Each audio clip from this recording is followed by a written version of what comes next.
सुधि वर्मा में आपको स्किनर द्वारा प्रतिपादित सक्रिय अनुबंधन सिद्धांत के धनात्मक और ऋणात्मक के बारे में बता रही हूँ।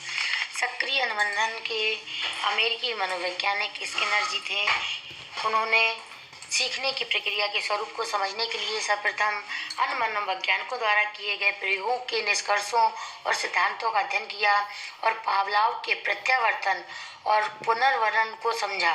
उसके बाद उन्होंने स्वतंत्र रूप से प्रयोग किया। इस संदर्भ पर उनके दो प्रयोग, एक चूहे पर है, दूसरा कबूतर पर किया गया। कबूतर के प्रयोग में हम देखते हैं कि भूखे चूहे और भूखे कबूतर ने भोजन प्राप्त कर लिया। भोजन प्राप्त करने लगा। दूसरे शब्दों में, चाबी को दबाकर भोजन प्राप्त करना कबूतर ने सीखा, लीवर को दबाकर भोजन प्राप्त करना चूहे ने सीखा। यह सिद्धांत पुनर्वलन पर विशेष बल देता है। जब किसी प्राणी को किसी अनुक्रिया से सुखद परिणाम प्राप्त होता है तो वह उस अनुक्रिया को बार बार दोहराता है और इस बार दोहराने की इच्छा उत्पन्न होने को ही पुनर्वलन कहते हैं। जैसा कि कबूतर को भोजन प्राप्त करने या होने पर हुआ। स्पष्ट है कि पुनर्वलन अनुक्रिया का परिणाम है, जिससे भविष्य में अनुक्रिया होने की संभावना बढ़ती है। इस सिद्धांत में पुनर्वलन का सिद्धांत बड़ा ही महत्वपूर्ण है, इसलिए इसे पुनर्वलन का सिद्धांत थ्योरी ऑफ रेनफोर्समेंट भी कहते हैं।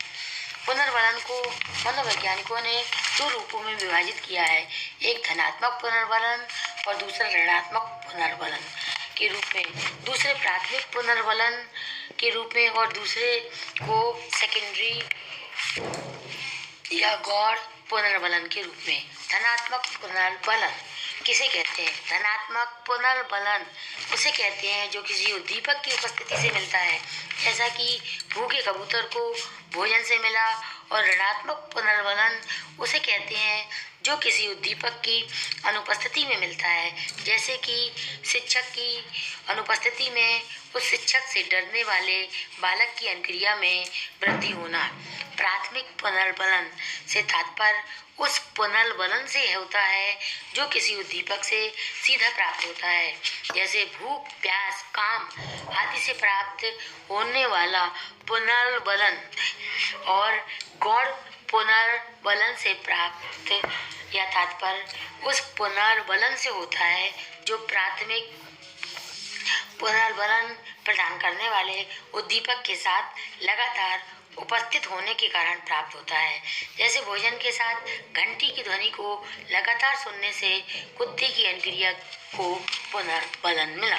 सक्रिय अनुबंधन सिद्धांत की विशेषता है, यह सिद्धांत क्रिया प्रसूत अनुबंधन पर बल देता है और इस सिद्धांत द्वारा सीखना अधिक स्थायी होता है, क्रिया से अधिक क्रिया के परिणाम के महत्व देता है।